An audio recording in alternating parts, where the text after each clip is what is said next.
E aí pessoal, sejam bem-vindos ao seu canal de hidráulica, para você aprender hidráulica sem complicações. Já de antemão, peço que vocês deixem o like nesse vídeo, se inscrevam no canal, ative o sininho de notificações e se vocês tiverem qualquer dúvida acerca do conteúdo, comente aqui embaixo ou mande um direct no Instagram para ter o meu contato, beleza? Agora, sem enrolar mais, vamos para a aula de hoje, agora mesmo.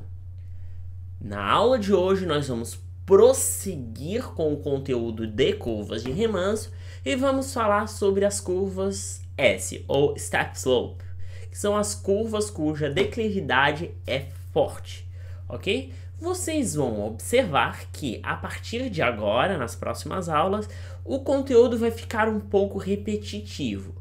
Mas é importante, como é um vídeo, eu repetir essas informações justamente para fixar, ok? Porque o passo a passo é sempre o mesmo, a linha de raciocínio é sempre a mesma, tá legal? Então tá, vamos começar falando sobre essas curvas S, ok? O que são as curvas de classe F ou curvas Step Slope? As curvas de classe S ou Step Slope são aquelas curvas cuja declividade de fundo é íngreme, ou seja, há uma declividade forte e o regime no EPU é supercrítico, ou seja, a altura normal é menor do que a altura crítica. Então aqui, né, nós temos a altura crítica aqui e a altura normal aqui. A altura normal é menor do que a altura crítica, então a velocidade EPU é muito alta, então a onda é totalmente arrastada para jusante no EPU. E existem três possibilidades de curva S. A curva S1, cuja altura é maior do que a altura crítica. A curva S2, cuja lâmina d'água está entre a altura normal e a altura crítica. E a curva S3, cuja altura é menor do que a altura normal. Vamos resumir assim para não confundir. Normalmente é 1, 2 e 3.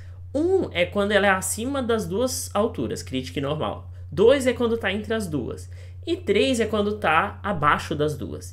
Isso se aplica tanto à curva M quanto à curva S. A diferença da curva M e da curva S é que o HN e o HC estão trocados, tá legal? Agora vamos estudar cada um deles. Vamos começar com as curvas de classe S1. As curvas de classe S1 ocorrem normalmente a montante de barragens, e elas têm uma característica principal. A lâmina d'água está acima da altura crítica, ou seja, o regime é subcrítico. Mas a declividade é forte, ou seja, o EPU é supercrítico. Então, como o regime é subcrítico, a barragem, que é um obstáculo, pode ser um reservatório, vai promover um pulso a montante que vai tentar chegar na altura normal. Mas ele não vai conseguir, porque vai chegar na altura crítica e vai promover uma mudança de regime. Então, vai começar, aqui vai virar supercrítico e vai começar a se propagar para jusante. Então, vai formar uma turbulência que gera o ressalto hidráulico. Ok?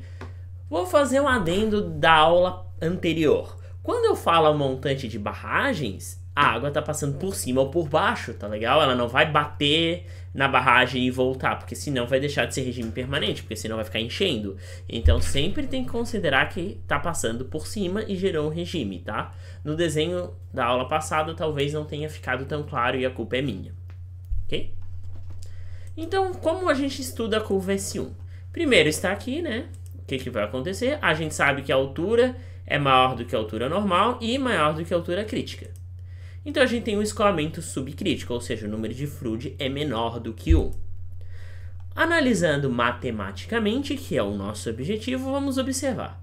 Se a altura é maior do que a altura normal, esse número aqui, ok, ele é menor do que 1. O denominador é maior que o numerador, então o número é menor que 1.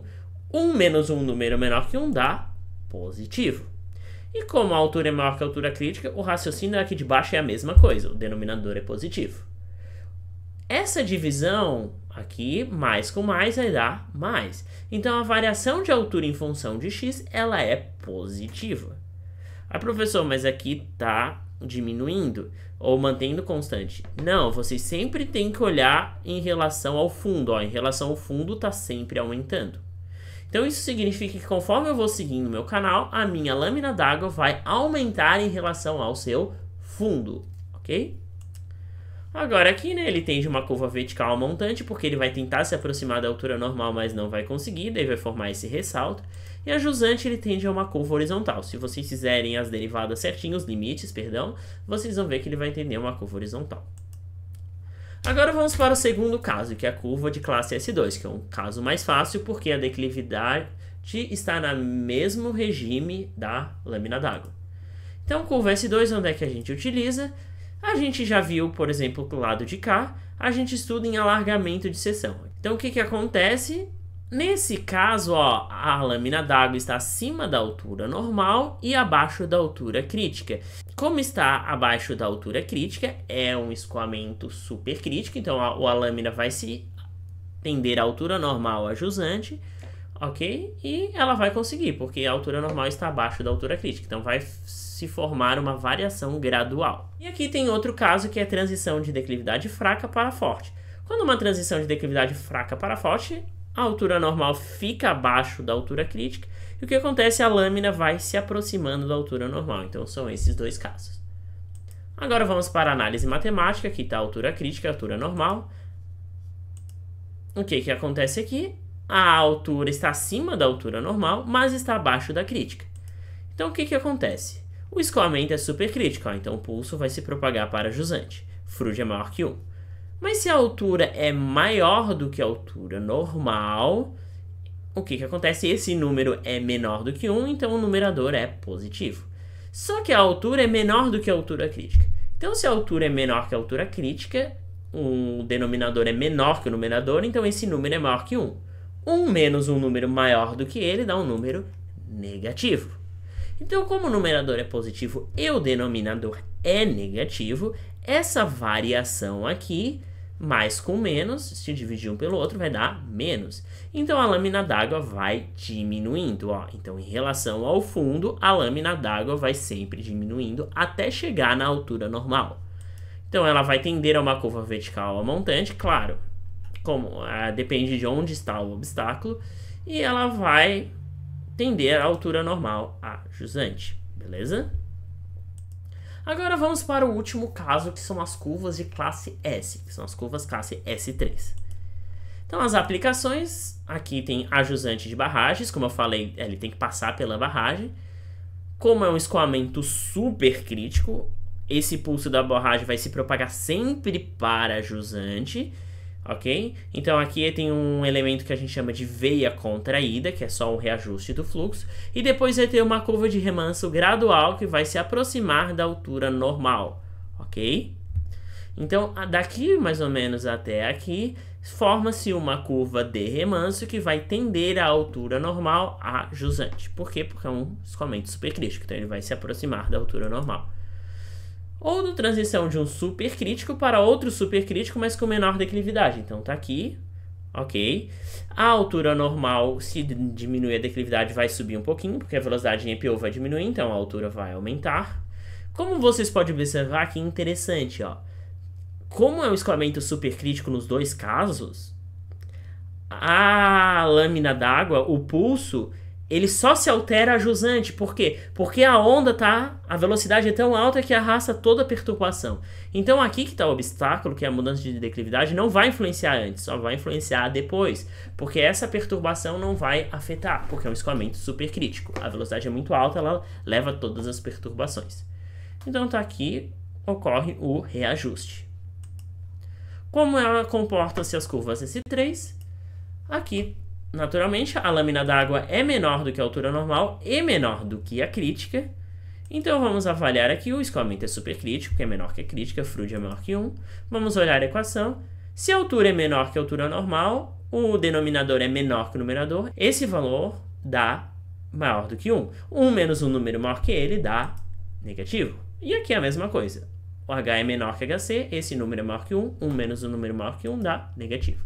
Só que nessa divisão, menos com menos dá mais. Então, a variação da altura, ela é positiva, ok? Ah, professora, aqui está diminuindo. Não, gente, você sempre tem que olhar em relação ao fundo, ok? Ah, mas o Y está aumentando também, que é o Y é a altura vertical.